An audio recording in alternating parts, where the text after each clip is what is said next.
Hello everyone, welcome back to my channel. मैं राहुल शर्मा आप सभी का स्वागत करता हूं। आज मैं आपके लिए भारतीय संविधान यानी इंडियन पॉलिटी के टॉप 10 क्वेश्चन इस वीडियो में लेकर आया हूं। मैंने सभी प्रश्न आपके लिए सेलेक्टेड और इम्पोर्टेंट लिए हैं। अगर आप किसी भी एग्जाम की तैयारी कर रहे हैं तो ये वीडियो आपके लिए काफ़ी ज़्यादा यूजफुल रहने वाला है। हमारा पहला प्रश्न, भारतीय संविधान में एकल नागरिकता का प्रावधान किस देश से लिया गया है? राइट आंसर होगा ऑप्शन नंबर सी, ब्रिटेन।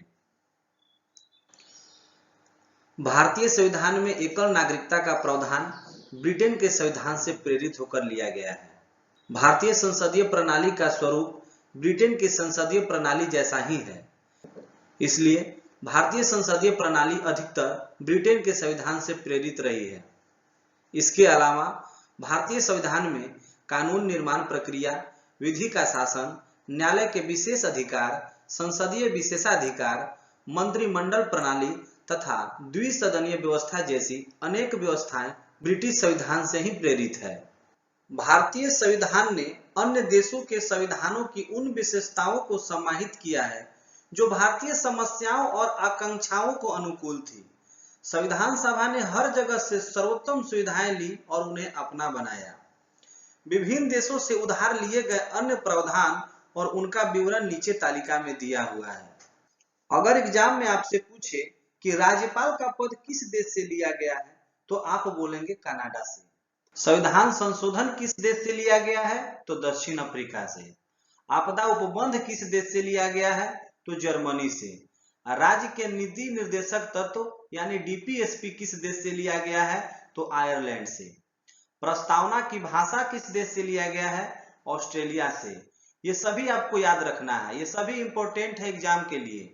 संघीय शासन किस देश से लिया गया है तो कनाडा देश से। संसदीय व्यवस्था किस देश से लिया गया है तो ब्रिटेन से। और मूल अधिकार किस देश से लिया गया है अमेरिका से। और ये भी याद रखें, मूल कर्तव्य रूस देश से लिया गया है। अगला प्रश्न, संविधान के किस अनुच्छेद के अंतर्गत अस्पृश्यता यानी अनटचेबिलिटी का उन्मूलन किया गया है?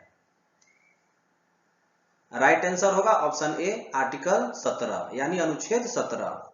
भारतीय संविधान के कुछ महत्वपूर्ण अनुच्छेद जैसे भारत राज्यों का संघ है, यह आर्टिकल 1 में लिखा हुआ है। कई बार एग्जाम में ऑब्जेक्टिव पूछे गए हैं कि भारत राज्यों का क्या है, एक समूह है, एक ग्रुप है या भारत राज्यों का संघ है, तो आपको याद रखना है कि भारत राज्यों का संघ है। अगला, विधि के समक्ष समानता, यह आर्टिकल 14 में लिखा हुआ है। अस्पृश्यता का अंत आर्टिकल 17 में वर्णित है। रीट संबंधित प्रावधान आर्टिकल 32 में है। मौलिक कर्तव्य अनुच्छेद 51A में लिखा हुआ है। भारत के राष्ट्रपति का उल्लेख आर्टिकल 52 में है।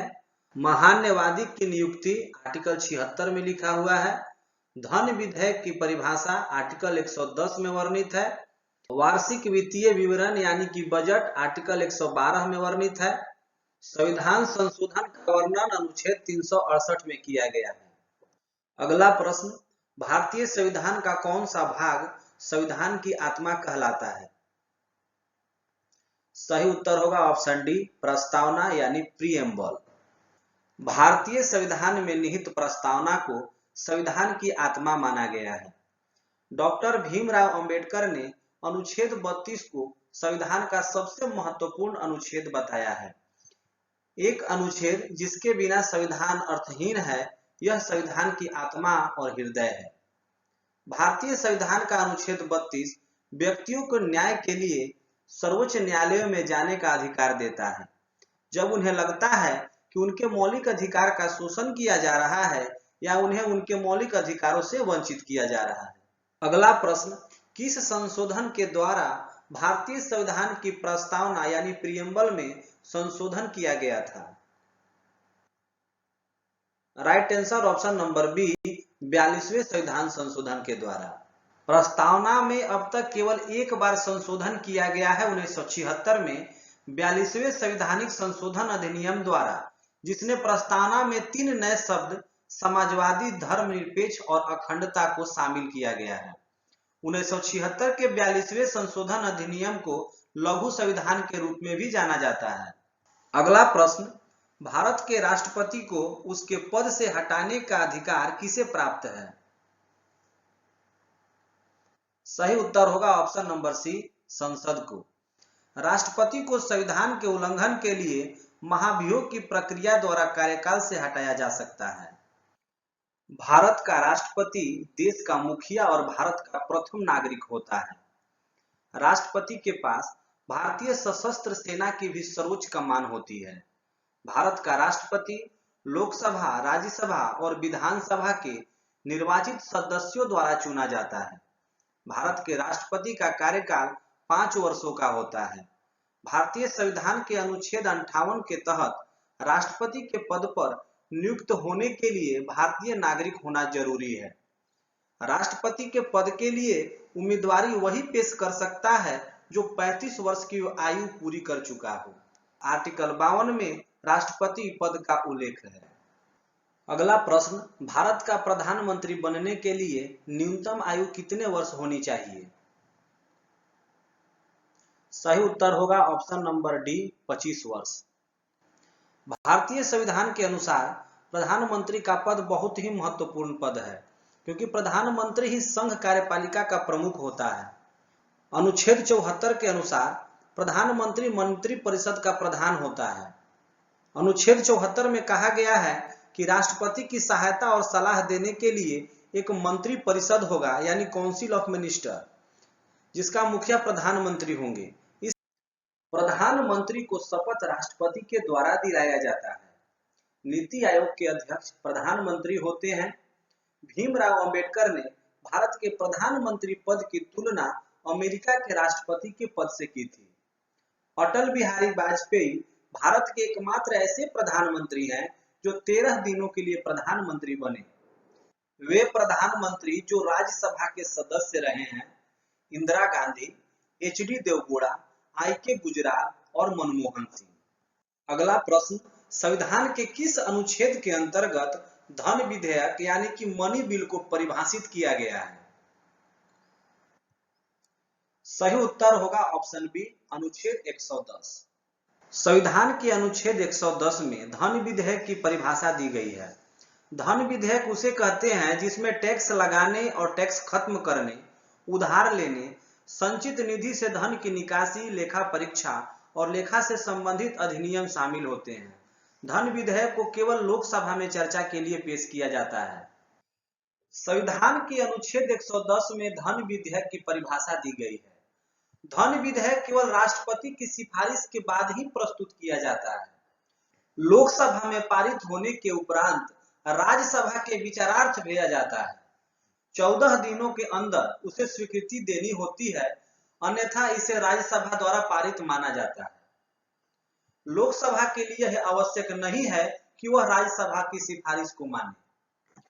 अगला प्रश्न, भारतीय संविधान में मूल कर्तव्यों यानी फंडामेंटल ड्यूटीज का प्रावधान किस देश के संविधान से प्रेरित है? सही उत्तर होगा ऑप्शन नंबर ए, रूस। भारतीय संविधान में आंतरिक एवं बाह्य स्रोत दोनों का प्रयोग किया गया है। आंतरिक स्रोत से तात्पर्य है कि ब्रिटिश शासन काल के दौरान जो अधिनियम भारत के शासन के लिए लाए गए उनका प्रयोग किया गया, और बाहरी स्रोत से तात्पर्य है कि विभिन्न देशों के संविधान से हमने जो स्रोत लिए हैं उन्हें इसमें इंक्लूड किया गया है। जैसे संघात्मक शासन कनाडा से लिया गया है, एकल नागरिकता ब्रिटेन से लिया गया है, संसदीय व्यवस्था ब्रिटेन से लिया गया है, विधि का शासन ब्रिटेन से लिया गया है, राष्ट्रपति का अभिभाषण ब्रिटेन से लिया गया है, और उपराष्ट्रपति का पद अमेरिका से लिया गया है। राष्ट्रपति पर महाभियोग अमेरिका से लिया गया है, स्वतंत्र न्यायपालिका भी अमेरिका से लिया गया है, और राष्ट्रपति के संवैधानिक स्थिति ब्रिटेन से लिया गया है। अगला प्रश्न, मूल संविधान में कुल कितने अनुच्छेद और कितनी अनुसूचियां थीं? सही उत्तर होगा ऑप्शन नंबर सी, 395 अनुच्छेद और 8 अनुसूचियां।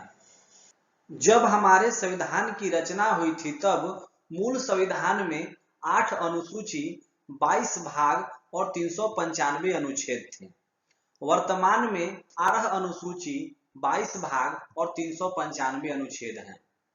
अगर गणनात्मक दृष्टि से देखा जाए तो 12 अनुसूची, 25 भाग और 465 से अधिक अनुच्छेद हैं। ये पॉइंट याद रखें, मूल संविधान अंग्रेजी में हस्तलिखित था। 58वां संविधान संशोधन 1987 में इसे हिंदी में अनुवाद किया गया था। अंतिम प्रश्न, भारत के राष्ट्रपति को उसके कार्यकाल की समाप्ति से पूर्व किस प्रकार पद से हटाया जा सकता है? सही उत्तर होगा ऑप्शन ए, महाभियोग द्वारा। महाभियोग वो प्रक्रिया है जिसका इस्तेमाल राष्ट्रपति और सुप्रीम कोर्ट या हाई कोर्ट के जजों को हटाने के लिए किया जाता है। महाभियोग प्रस्ताव सिर्फ तब लाया जा सकता है जब संविधान का उल्लंघन, दुर्व्यवहार या अक्षमता साबित हो गए हों। महाभियोग प्रस्ताव संसद के किसी भी सदन में लाया जा सकता है, लेकिन लोकसभा में इसे पेश करने के लिए कम से कम 100 सांसदों के दस्तक और राज्यसभा से कम 50 सांसदों के दस्तक जरूरी होते हैं।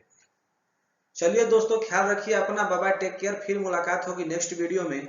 अगर वीडियो का कंटेंट अच्छा लगे तो चैनल को सब्सक्राइब करें, शेयर करें। जय हिंद, जय भारत।